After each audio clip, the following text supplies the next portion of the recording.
दोस्तों, मैं अपने YouTube चैनल में आपका स्वागत करता हूं। आज हम ये पढ़ेंगे introduction to VFD AC DC AC concept के बारे में। ये डेल्टा VFD सीरीज का लेक्चर नंबर 3 है, जिसमें हम ये पढ़ेंगे कि VFD वर्किंग कैसे करती है, VFD की वर्किंग प्रिंसिपल क्या है, कैसे हम AC को DC DC को AC में कन्वर्ट करते हैं, इसके लिए जो इलेक्ट्रॉनिक सर्किट इसके अंदर बनी होती है उसका डिजाइन कैसे होता है और एक्चुअली में वर्क कैसे करता है। प्रीवियस वीडियो में मैंने ये बताया था कि फर्स्ट लेक्चर में मैंने ये बताया था कि VFD के अंदर मुझे क्या क्या पढ़ना होता है। अगर एक मुझे एडवांस लेवल तक प्रोग्रामिंग करना है तो उसके सारे पॉइंट के बारे में बताया था। नेक्स्ट वीडियो में मैंने ये बताया था कि VFD है क्या, VFD क्या काम करती है, उसके एडवांटेज डिसएडवांटेज और VFD के सीरीज के बारे में काफ़ी डिटेल एक्सप्लेनेशन दिया था। तो अगर आप प्रीवियस वीडियो नहीं देखे हैं तो मैं रिक्वेस्ट करूंगा कि प्रीवियस वीडियो देखिए, सो डेट आप अच्छे से समझ पाएँ कि VFD क्या, कोई भी अगर एक सीरीज मिस हो जाता है तो आपको नेक्स्ट सीरीज में प्रॉब्लम क्रिएट हो सकती है। तो आप, मैं रिक्वेस्ट करूंगा कि शुरू से देखिए, so that each and every point आपको समझ में आ जाए। और इस वीडियो सीरीज में हम ये समझेंगे कि जो VFD होती है वो AC DC AC के कंसेप्ट पे कैसे काम करता है। तो इसके बारे में काफ़ी डिटेल्स में हम देखेंगे। तो सबसे पहले हम इस स्लाइड पे चलते हैं कि VFD AC DC AC का कंसेप्ट क्या है। हम देखेंगे कि यहाँ पे देखेंगे तो यहाँ पे साफ साफ मेंशन है कि VFD, यहाँ पे मैं एक पॉइंट आपको समझा देता हूँ। यहाँ पे मेंशन है कि VFD AC DC AC concept यहाँ पे, तो देखेंगे कि ये दो स्टेप में काम करता है। फर्स्ट स्टेप में क्या होता है, जो मैं AC को DC में कन्वर्ट करता हूँ, ये स्टेप नंबर मेरा 1 होता है, ये स्टेप नंबर मेरा 1 है। और फिर DC से मैं जो AC कन्वर्ट करता हूँ ये मेरा स्टेप नंबर 2 है। तो VFD दो स्टेप में काम करता है, पहले AC को DC में कन्वर्ट करता है, देन आफ्टर DC को वंस अगेन AC में कन्वर्ट करता है। तो ये VFD की वर्किंग प्रिंसिपल है। अच्छा, मैं अगर ड्राइव की बात करूँ तो यहाँ पे तो ये ड्राइव जो होती है, जनरली मैं ड्राइव की बात करूँ, मैं इस पॉइंट को क्लियर कर देता हूँ सो डेट आपको ईच एंड एवरी पॉइंट समझ में। जो ड्राइव होती है, मैं इसलिए DC AC कंसेप्ट कर रहा हूँ क्योंकि मैं फ्रीक्वेंसी को चेंज करके मोटर की स्पीड को कंट्रोल करना चाह रहा हूँ इस वाले मेथड में। अगर मुझे ड्राइव के बारे में जानना है कि ड्राइव कितने तरीके, अगर मैं ड्राइव की बात करूं तो ड्राइव मेरे पास दो तरीके से होंगी। अगर ड्राइव की बात करूं तो ड्राइव मेरे पास दो तरीके से होंगी, एक AC ड्राइव हो सकता है और एक DC ड्राइव हो सकता है। AC ड्राइव में स्टेपर ड्राइव, सर्वो ड्राइव और VFD ड्राइव है। इसमें क्या कर, AC ड्राइव में क्या होता है कि V/F रेशियो में यूज करूंगा इस VFD वाले फंक्शन में, और वोल्टेज और फ्रीक्वेंसी दोनों के लेवल को चेंज करके मैं क्या करूंगा, मोटर की स्पीड को कंट्रोल करूंगा। DC में क्या होता है, आप जानते हैं कि DC में फ्रीक्वेंसी क्या होती है, फ्रीक्वेंसी मेरी 0 होती है। तो इसमें हम क्या करते हैं, DC में जो वोल्टेज लेवल है उसको चेंज करके हम मोटर की स्पीड को कंट्रोल करते हैं। तो दोनों केस में, चाहे ड्राइव AC हो चाहे DC हो, दोनों केस में क्या, अगर मोटर की स्पीड कंट्रोल करना है तो अगर मैं AC ड्राइव की बात करूं तो इसमें जो मैं V/F कर्व भी यूज कर सकता हूँ, वेक्टर कंट्रोल मेथड भी यूज कर सकता हूं, जिसमें फ्रीक्वेंसी को चेंज करके मैं मोटर की स्पीड को कंट्रोल कर सकता हूं। आपने मोटर के लिए फार्मूला पढ़ा होगा, N = 120 F/P। क्या होता है, स्पीड डायरेक्टली प्रोपोर्शनल टू मेरी फ्रीक्वेंसी होती है। अगर मैं फ्रीक्वेंसी को चेंज करता हूं तो मोटर की स्पीड को कंट्रोल कर सकता हूं। बट DC के केस में क्या होता है, DC के केस में हमारी फ्रीक्वेंसी 0 होती है। DC के केस में हमारी जो फ्रीक्वेंसी होती है वो 0 होती है। तो अब इस केस में हम DC से वोल्टेज को कैसे चेंज करें, तो इस केस में क्या होता है, DC के वोल्टेज लेवल को मैं चेंज करता हूं, मीन्स वोल्टेज को कभी बढ़ा के कभी घटा के मैं क्या करता हूं, मोटर की स्पीड को कंट्रोल करता हूं। तो ड्राइव मेरे पास दो ड्राइव हैं, AC ड्राइव और DC ड्राइव। दोनों का आपने फंक्शन समझा कि AC ड्राइव में हम कैसे फ्रीक्वेंसी को चेंज करके करते हैं, और DC ड्राइव में वोल्टेज लेवल को, DC वोल्टेज लेवल को चेंज करके हम मोटर की स्पीड को कंट्रोल करते हैं। तो ये तो था मेरा ड्राइव के बारे में। बट हम अभी इस पॉइंट पर हम बात कर रहे हैं, इसको मैं यहाँ पे कर देता हूँ। मैं इस पॉइंट पर बात कर रहा हूँ कि AC to DC conversion, once again DC to AC conversion. तो फर्स्ट स्टेप क्या होता है मेरा, AC to DC conversion. Means AC को अगर मैं DC में कन्वर्ट करना चाहता हूँ तो उसके लिए यहाँ पे देखेंगे कि रेक्टिफायर सर्किट लगाया गया, डिफरेंट सर्किट लगाया गया, सो डेट ईच मीन्स सभी फिगर को देख के आप समझ पाएं। यहाँ पे देखेंगे तो यहाँ पे मेरे पास एक रेक्टिफायर सर्किट है। अगर मैं इसके इनपुट पर 3 फेज रेक्टिफायर सर्किट है, L1 L2 L3, L1 L2 और L3, ये मेरे पास 3 फेज सप्लाई है। और देखिए साइनोसोडल वेव मिला है, यहाँ पे देखेंगे तो मेरे पास कौन सा वेव मिला है, साइनोसोडल। हम इनपुट कौन सा अप्लाई किए हैं, साइनोसोडल इनपुट अप्लाई किए हैं। तो रेक्टिफायर का काम क्या होता है, जब भी आपको AC सिग्नल को DC सिग्नल में कन्वर्ट करना होता है तो मैं उस केस में रेक्टिफायर सर्किट यूज करता हूँ। तो आपने SMPS देखा होगा, इंडस्ट्री में यूज होता है। वो क्या करता है, हम उस पर लाइन न्यूट्रल देते हैं और वो मुझे 24 वोल्ट DC देता है। उसमें क्या लगा रहता है, उसमें रेक्टिफायर सर्किट लगा होता है जो एसी को डीसी में कन्वर्ट करता है। तो यहाँ पे मेरे पास सबसे पहले जो देखिए मैं किस लिए एसी को डीसी में क्यों कन्वर्ट कर रहा हूँ, सबसे पहले यही पॉइंट हमारे समझने वाली बात है कि हम एसी से डीसी में क्यों कन्वर्ट किए। क्योंकि जो हमारी इनपुट की सप्लाई होती है ना, अगर जो इनपुट सप्लाई है इसकी फ्रीक्वेंसी मेरी फिक्स है कि भाई जो इनपुट की सप्लाई है इसकी फ्रीक्वेंसी मेरी 50 हर्ट्ज ये फिक्स होती है। अगर जब फ्रीक्वेंसी फिक्स है तो मैं फ्रीक्वेंसी को चेंज कैसे कर पाऊंगा, मीन्स अब फ्रीक्वेंसी चेंज नहीं कर पाऊंगा क्योंकि इनपुट साइड फिक्स है। तो मैं क्या करता हूँ, इस फ्रीक्वेंसी को मीन्स एसी को डीसी में कन्वर्ट कर देता हूँ। डीसी में इसकी फ्रीक्वेंसी क्या हो जाएगी, जैसे कि आप जानते हो कि डीसी में फ्रीक्वेंसी इसकी 0 हो जाएगी। तब मैं क्या किया, 50 हर्ट्ज से 0 किया। अब 0 से मैं वंस अगेन इसकी डीसी सिग्नल को एसी में कन्वर्ट करूंगा और जो एसी में डीसी से एसी में कन्वर्जन करूंगा उसकी फ्रीक्वेंसी को मैं कंट्रोल कर पाऊंगा क्योंकि फ्रीक्वेंसी अभी 0 है। 0 से अब मैं 50 हर्ट्ज यूज करूंगा यूजिंग IGBT यूज करके, वो अलग है, अभी हम उस पर बात करेंगे। तो सबसे पहले मैं क्या यूज करता हूं, AC to DC conversion achieve using rectifier circuit. यहाँ पे मेंशन है rectifier circuit, it's convert incoming AC power supply to DC power supply. जो रेक्टिफायर क्या होता है, जो इनपुट सप्लाई आती है इनपुट पावर सप्लाई उसको डीसी पावर सप्लाई में कन्वर्ट करता है। ये मेरा रेक्टिफायर सर्किट है। यहाँ पे भी इस ग्राफ पे भी देखेंगे कि 3 फेज इनपुट सप्लाई और यहाँ पे रेक्टिफायर सर्किट लगा है। यहाँ पे भी देख सकते हैं कि एक हमारे पास पावर इनपुट आ रहा है डायोड के थ्रू। मैं इस पर क्या करता हूँ, डायोड का यूज़ करके 3 फेज इनपुट जो होता है AC उसको DC में कन्वर्ट करता हूँ। इसके बाद अगर मैं बात करूँ तो यहाँ पर फिल्टर लगा है। अब यहाँ पर देखेंगे कि हमारे पास एक फिल्टर लगा होता है। फिल्टर ये मेरे पास RLC फिल्टर हो सकता है, तो हम यहाँ पे कैपेसिटर फिल्टर यूज करते हैं। एक्चुअली क्या होता है कि हमारा जो AC से DC कन्वर्जन होता है तो कुछ AC के कंपोनेंट हमारे DC में आ जाते हैं, मीन्स प्योर DC हमको नहीं मिल पाता है। तो कुछ AC के कंपोनेंट DC में आ जाते हैं, उसको हम रिपल फैक्टर बोलते हैं। उसी रिपल फैक्टर को हटाने के लिए मैं यहाँ पे कैपेसिटर फिल्टर का यूज़ कर सकते हैं। LC फिल्टर भी हो सकता है कि LC फिल्टर यूज करके हम उस फिल्टर से जो रिपल फैक्टर है उसको हम रिड्यूस करते हैं। अब देखिए जो हमारा 3 फेज से मीन्स 3 फेज AC से DC कन्वर्जन हुआ तो जो DC वोल्टेज होगा ना वो कितना मिलेगा, इसको DC बस बार वोल्टेज कहते हैं। ये बहुत इंपॉर्टेंट पॉइंट है। ये वाला इंपॉर्टेंट पॉइंट को मैं यहाँ पे समझा देता हूँ कि अगर मेरे पास जो DC signal means AC power supply मिला, अगर AC से मैं DC में कन्वर्ट करता हूँ तो कितना वोल्टेज मुझे DC मिलेगा। जो ये मेरा वोल्टेज इस कैपेसिटर जो फिल्टर है कैपेसिटर बैंक है DC लिंक यहाँ पे मेंशन किया गया है। वन सेकेंड सॉरी, मैं इस पॉइंट को दिखा देता हूँ यहाँ पे कि जो मेरा DC वोल्टेज होता है जो AC से DC में कन्वर्ट होता है इसको हम स्टोर करते हैं यहाँ पे DC बस बार पे स्टोर करते हैं जिसको DC लिंक से रिप्रेजेंट किया गया है। देखिए यहाँ पे क्या है, the DC link is capacitor that store the DC energy for subsequent use. किस तरीके से यूज करना है उस सब्सिक्वेंट यूज के लिए देता है। क्या करता है DC लिंक, जो यह मेरा कैपेसिटर बैंक लगा रहता है ये क्या करता है, DC वोल्टेज को स्टोर करता है। अब DC वोल्टेज को स्टोर करने के लिए मैं क्या करता हूं, यहाँ पे कैपेसिटर बैंक लगाता हूं। ये यहाँ पे एक इंपॉर्टेंट पॉइंट है। अगर मैं AC सप्लाई देता हूं तो DC कितनी वोल्टेज ही बनेगा, तो इसका एक फार्मूला है, इंपॉर्टेंट फार्मूला है, आप नोट डाउन कर। वोल्टेज जो बनेगा हमारा DC वोल्टेज ये मेरा बनेगा √2 time of VL line voltage. Line voltage किसके बीच में, R।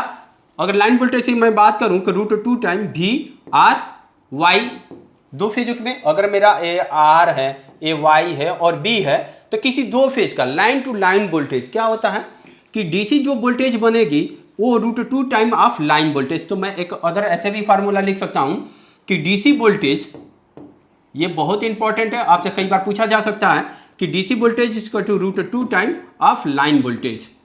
लाइन वोल्टेज ये फार्मूला है कि आप जब रेक्टिफायर से अब जब AC सिग्नल को DC सिग्नल में कन्वर्ट किए तो DC कितना वोल्टेज बना ये आप यहाँ पे इस फार्मूला से कैलकुलेट कर सकते हैं। अब मैं अगर एग्जांपल के थ्रू अगर मैं समझाऊं एक एग्जांपल के जरिए तो आप देखो ना, अगर यहाँ पे 3 फेज सप्लाई अगर 440 वोल्ट आ रही है कि मेरे पास जो 3 फेज सप्लाई है इनपुट ये 440 वोल्ट आ रही है। अब मैं इसको कन्वर्ट कर रहा हूँ रेक्टिफायर के थ्रू DC पे, कितनी वैल्यू बनेगी, तो मैं लिखा था कि यहाँ पे देखेंगे DC voltage equal to √2 time of line voltage. तो मैं क्या करूँगा, DC वोल्टेज यहाँ पे VDC लिख देता हूँ, DC वोल्टेज इक्वल टू √2 और मल्टीप्लाई क्या करूँगा 440 के साथ, इसके साथ VDC और मल्टीप्लाई करूँगा तो इसका जो वोल्टेज बनेगा ना वो DC वोल्टेज होगा। ये इसकी वैल्यू कितनी आएगी, अगर मैं इसको समझना चाहता हूँ तो मैं इसका कैलकुलेशन करके आपको दिखा देता हूँ। अब देखेंगे कि √2 टाइम की वैल्यू कितनी होती है 1.414 मल्टीप्लाई बाई 440। मैं इसका मल्टीप्लीकेशन करके इसका रिजल्ट ओवरऑल में लिख के दिखा देता हूं आपको कि इसका रिजल्ट क्या आएगा, सो डेट आप क्लियर हो पाए कि मैं अगर 440 वोल्ट इनपुट दिया हूं तो डीसी वोल्टेज कितना जनरेट हुआ है ये आपको पता चल पाए। वो मैं यहाँ पे कैलकुलेशन करके दिखा देता हूँ आपको। 1.414 मल्टीप्लाई बाई 440, तो ये वैल्यू जो बनेगी 622, यहाँ पे लिख देता हूँ ठीक से, 622.16 ये मेरा VDC वोल्टेज बनेगा। ये इंपॉर्टेंट वैल्यू है। अब देखिए क्या होगा कि मैं अगर 440 वोल्ट इनपुट देता हूँ ना, 440 वोल्ट अगर सप्लाई इनपुट देता हूँ तो डीसी वोल्टेज मेरा कितना बनेगा 622 वोल्ट डीसी बनेगा। यही डीसी वोल्टेज मेरा स्टोर होगा कैपेसिटर बैंक में। ये बहुत इंपॉर्टेंट है। अगर आप इस वैल्यू को चेक करना चाहते हैं तो मैं डोंट वरी, जब मैं इसका प्रैक्टिकल करके दिखाऊंगा ना तो लाइन वोल्टेज अगर 440 आ रहा होगा तो यहाँ पर देखेंगे 622 हो सकता है। लाइन वोल्टेज अगर कम हो गया, लाइन वोल्टेज सपोज अगर ये 400 आ रहा है तो उस केस में डीसी इसके जो डीसी कैपेसिटर बैंक का कितना वोल्टेज बनेगा, तो √2 मैं यहाँ पे 400 यहाँ पे जो 440 लिखा हूँ यहाँ पे 400 लिख दूंगा और √2 में 1.14 में 400 की मल्टीप्लाई कर दूंगा, यहाँ पे 400 का मल्टीप्लाई कर दूंगा। इसमें इसके मल्टीप्लिकेशन से जो वैल्यू आएगी वो इतना वोल्टेज बनेगा। तो ये आप फार्मूला से कैलकुलेट कर सकते हो कि कितनी वैल्यू मेरी बनेगी। वन सेकेंड मैं इसका कैलकुलेशन करके दिखा देता हूँ। यहाँ पे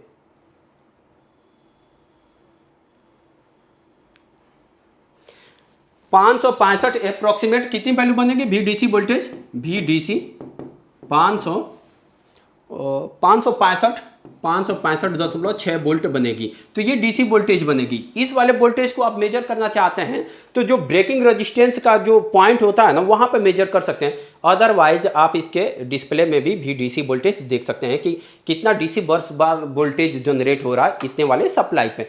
इसका मैं प्रैक्टिकल करके दिखाऊंगा। आप पूरे सीरीज में बने रहिए। जो भी मैं पॉइंट बता रहा हूँ उसको मैं प्रैक्टिकली करके दिखाऊंगा कि डीसी बस वोल्टेज कितनी बनेगी।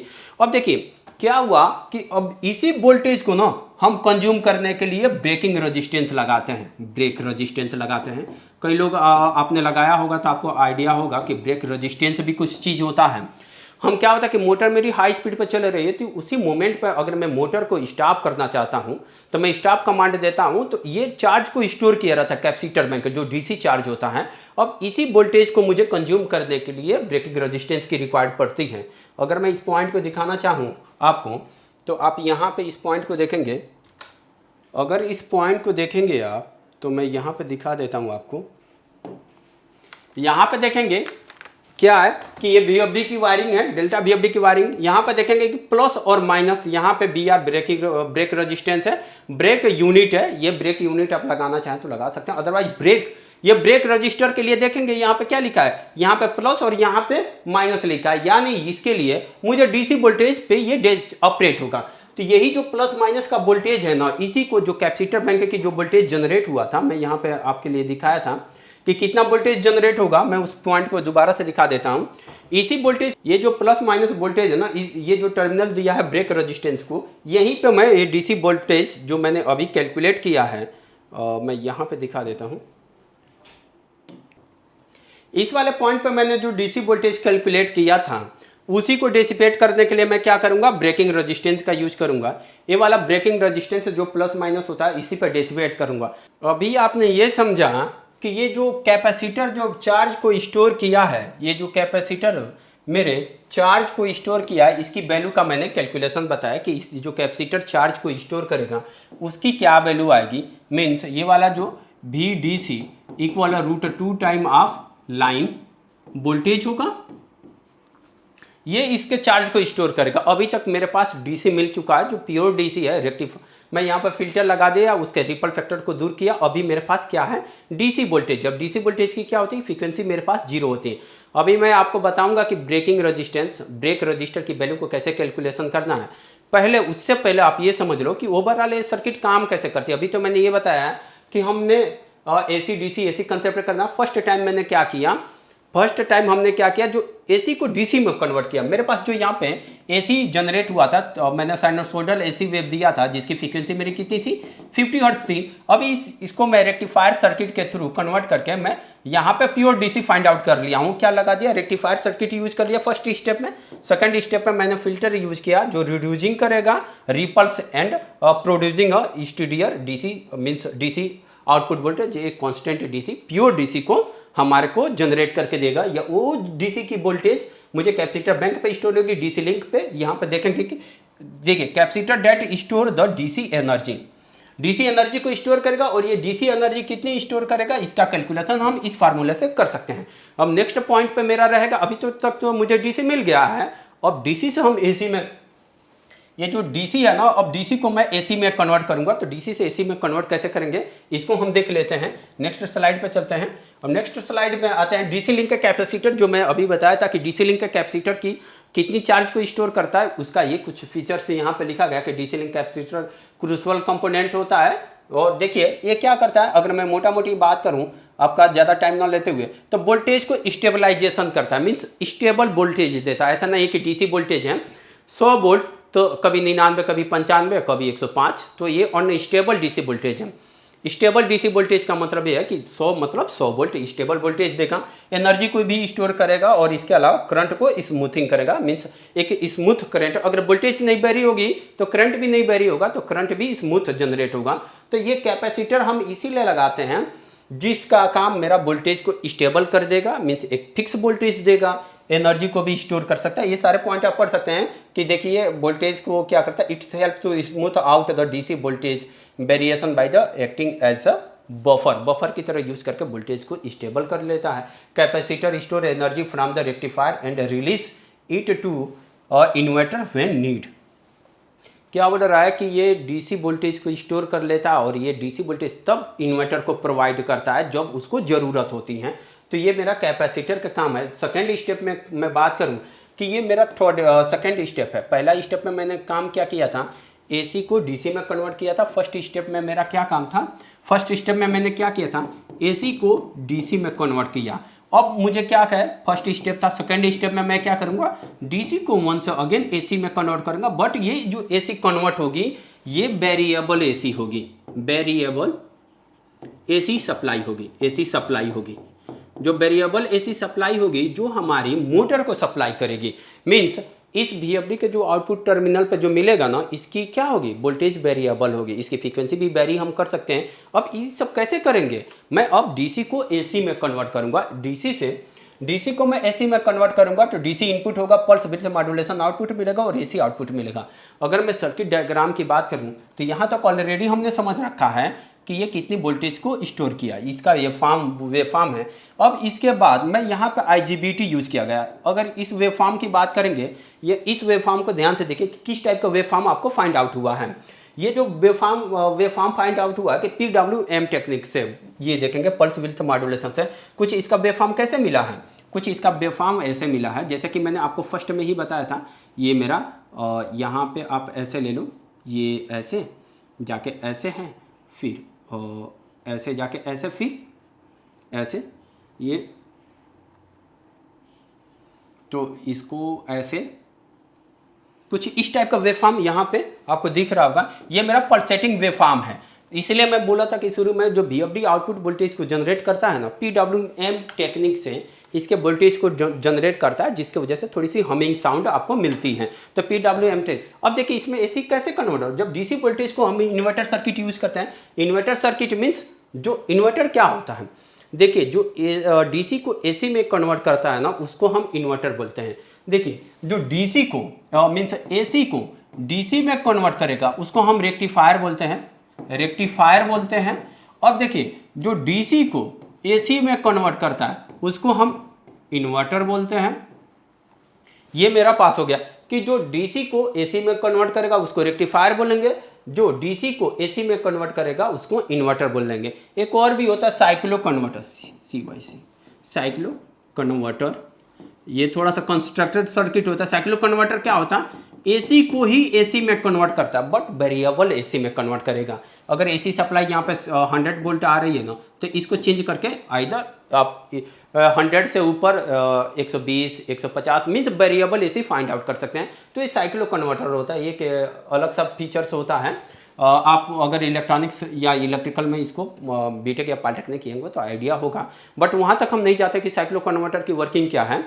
मेरे पास वर्किंग बस इतना ही है कि एसी को डीसी, डीसी को एसी में कैसे कन्वर्ट करते हैं। तो आप इस पॉइंट को लिख लेंगे, अगर आपको आइडिया है तो अच्छी बात है। एसी को अगर डीसी में कन्वर्ट करता हूं तो उसके लिए रेक्टिफायर सर्किट का यूज़ करूंगा, और डीसी टू एसी में कन्वर्ट करूंगा तो उसके लिए मैं क्या करूंगा, इन्वर्टर सर्किट का यूज़ करूंगा। अभी देखिए यहाँ पे आईजीबीटी लगा रहता है, जो हम अभी डीसी के बाद जब अगर मैं पल्सेटिंग एसी में कन्वर्ट करूंगा तो उसके लिए मैं क्या करूंगा, इन्वर्टर सर्किट यूज करूंगा। इन्वर्टर सर्किट में क्या लगा रहता है, आईजीबीटी। आईजीबीटी क्या होता है, ये IGBT insulated gate bipolar transistor होता है। इसका फुल फॉर्म क्या होता है, इंसुलेटेड गेट बाइपोलर ट्रांजिस्टर होता है, जो ये मेरा दो फीचर से मिलकर बनता है, इसके दो, बीजेटी और प्लस मॉसफेट। इन सब का जो फीचर्स होता है ना, इन सब का जो, ये मैं इसको मिटाता हूं, इन सब की जो प्रॉपर्टीज होती है ना, बीजेटी की जो प्रॉपर्टीज होती है और मॉसफेट की प्रॉपर्टीज है, दोनों को मिला के हम क्या बनाते हैं, आईजीबीटी बनाते हैं। BJT means bipolar junction transistor, MOSFET क्या होता है, metal oxide semiconductor field effect transistor. इन दोनों के फीचर से क्या मिलके बनता है, आईजीबीटी बनता है। आईजीबीटी क्या होता है, इंसुलेटेड गेट बाइपोलर ट्रांजिस्टर होता है, जो क्या करता है ना, एक फिक्स डीसी को पल्सेटिंग एसी में कन्वर्ट करता है। क्या करता है आईजीबीटी, ये आईजीबीटी का काम क्या होता है, हाई स्पीड स्विचिंग के लिए करते हैं और हाई पावर ऑपरेशन के लिए यूज करते हैं। किसके लिए, हाई पावर ऑपरेशन के लिए। अगर इसके डीसी बैंक पर, डीसी पर कितना वोल्टेज मिला था, जब मैंने कैलकुलेट किया था तो 622 आया था। अगर 450 वोल्ट आ जाएगा तो ये 622 के जगह पे ये 650 वोल्ट भी हो सकता है। तो 650 वोल्ट डीसी बहुत ज़्यादा वैल्यू होती है। तो उस केस में मैं क्या यूज़ करता हूँ, आईजीबीटी यूज़ करता हूँ। आईजीबीटी इसलिए यूज़ करता हूँ कि आईजीबीटी से मैं हाई स्पीड की स्विचिंग करा सकता हूँ और हाई वोल्टेज ऑपरेशन के लिए आईजीबीटी यूज़ कर सकता हूँ। अगर आप जानते हैं कि जो वीएफडी है, मैं शुरू में ही बताया था कि वीएफडी से जो वेरिएबल फ्रीक्वेंसी आप 0 से लेके 400 हर्ट्ज तक फाइंड आउट कर सकते हैं। कई वीएफडी 0 से लेके 599 यानी 600 हर्ट्ज तक आप फ्रीक्वेंसी फाइंड आउट कर सकते हैं। फ्रीक्वेंसी क्या होता है, साइकिल पर सेकेंड, मीन्स एक सेकंड। अगर मैं 50 हर्ट्ज से लिखा हूँ ना, 50 हर्ट्ज, इसका मतलब ये हुआ कि एक सेकंड में 50 बार 50 बार ऑन ऑफ होगा। मीन्स ऐसे, ये मैं अगर वेवफॉर्म बनाऊँ तो फर्स्ट, फिर ये सेकेंड, फिर ये थर्ड, फिर ये फोर्थ, यहाँ तक एक, यहाँ तक दो, यहाँ से तीन, यहाँ से चार, मीन्स 1 2 3 4। इस तरीके से ऐसे वेवफॉर्म बनेगा कितना, 50, एक सेकंड में 50 वेवफॉर्म ऐसे बनेगा। अगर मैं इसकी फ्रीक्वेंसी 600 हर्ट्ज ले दिया ना, इसका मतलब क्या हुआ कि इस तरीके से साइकिल एक सेकंड में 600 बार बनेगा। तब 600 बार बनेगा एक सेकंड में, ये बहुत कम टाइम है। तो ये क्या होगा, हाई स्पीड स्विचिंग हो गई। अब हाई स्पीड स्विचिंग के लिए मैं क्या करता हूँ, आईजीबीटी का सिलेक्शन करता हूँ, जो इन्वर्टर सर्किट में लगा होता है। तो आईजीबीटी मेरा मॉसफेट और बीजेटी के जो फीचर्स होते हैं, दोनों के कंबाइन से आईजीबीटी बनता है। तो आईजीबीटी हम इसीलिए यूज करते हैं क्योंकि हाई स्पीड की स्विचिंग करा सकें और हाई वोल्टेज पर ऑपरेट कर सकें। हाई वोल्टेज कहने का मतलब, आपने डीसी वोल्टेज कितना निकाला था, जो डीसी वोल्टेज होता है, √2 time multiply by line voltage equal to VDC। अब ये VDC वोल्टेज 600-700 वोल्ट हो सकता है। 600-700 वोल्ट बहुत अधिक होता है। इस वोल्टेज पर ऑपरेट करने के लिए मैं आईजीबीटी यूज़ करता हूँ, जो एक इन्वर्टर सर्किट है। ये वाले इन्वर्टर सर्किट है।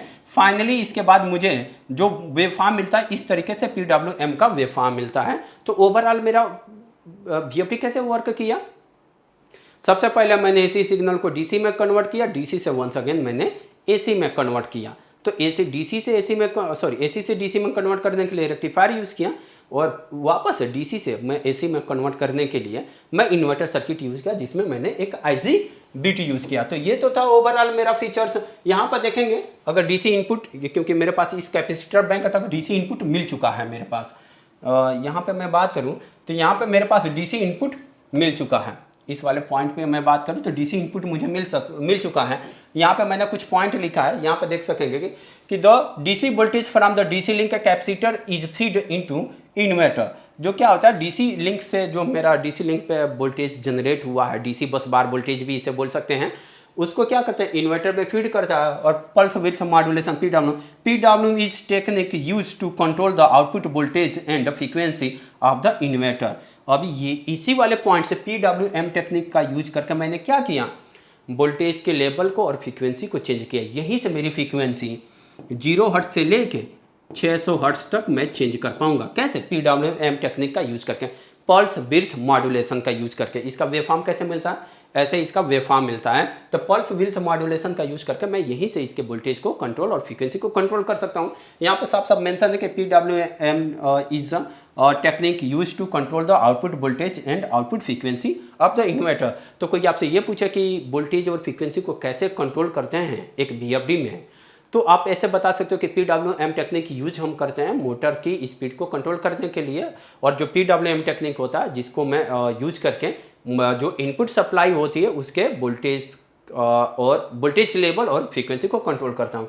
इसके अलावा AC आउटपुट पॉइंट होता है जो जस्ट ये मोटर के लिए मेरे अप्लाई होता है। जो AC इनपुट मिलता है वो मेरे मोटर के लिए अप्लाई होता है। तो the inverter generate AC power at a specific frequency and voltage which then sent to motor. इस वाले पॉइंट को समझिए एक बार, क्या बोल रहा है, AC power as a specific frequency and voltage. ये इंपॉर्टेंट, जो इन्वर्टर सर्किट होता है ना, ये आपको एक स्पेसिफिक फ्रीक्वेंसी और स्पेसिफिक वोल्टेज मीन्स एक जो आपका जो स्पेसिफिक जो डिजायर वोल्टेज और डिजायर फ्रीक्वेंसी के हिसाब से ये वोल्टेज को जनरेट करता है और उसको मोटर पे सेंड करता है। ये सब कैसे हो पाता है, PWM टेक्निक का यूज़ करके हम इस पर कैलकुलेट करते हैं। तो इस वाले वीडियो सीरीज में हमने ये सीखा कि एक जो VFD है, ये वाली मेरे पास जो VFD है ये काम कैसे करती हैं। इस पे मैंने AC दिया, मुझे फाइंड आउट AC ही मिला। इस पे मैंने AC दिया था इनपुट पे और आउटपुट पे भी मुझे AC मिला। बट इसके अंदर क्या क्या हुआ इसके बारे में मैंने डिस्कस किया कि ये AC DC AC कंसेप्ट को कैसे यूज किया।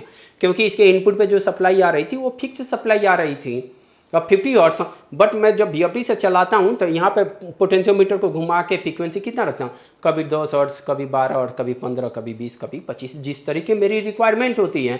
और फ्रीक्वेंसी को चेंज करने के लिए मैंने क्या किया, AC को DC में कन्वर्ट किया, DC से वंस अगेन मैं AC में कन्वर्ट किया। ये सारे प्रोसीजर आपने पढ़ा कि DC से AC, AC से DC में कैसे कन्वर्ट किया।